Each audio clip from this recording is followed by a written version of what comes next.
এই জায়গাটা দেখতে পাচ্ছ, নিউ টাউনের এই জায়গায় এই মানুষের এমন একটা সমাগম দেখতে পাওয়া যায় কিছু সময়ের মধ্যে।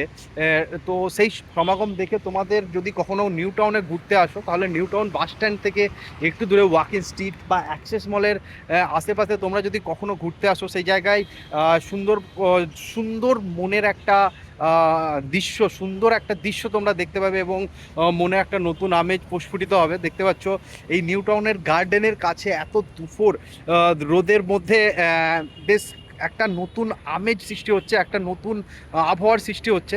তো একটু সামনের দিকে এগিয়ে গেলে আমরা যেটা দেখতে পাবো সেটা হচ্ছে তোমাদের মিরাজ সিনেমা হল। তোমরা হয়তো জানো না, নিউ টাউনের বুকে কয়েকটা সিনেমা হল আছে। একটা সিনেমা হল তো তোমরা অ্যাক্সেস মলে দেখতে পাবে, তার সাথে সাথে একটা সিনেমা হল তোমরা ডিএলএফ ওয়ানের কাছে একদম, যে ডিএলএফ আইটি পার্ক, তো আইটি পার্কের কাছে তোমরা একটা সিনেমা হল দেখতে পাবে।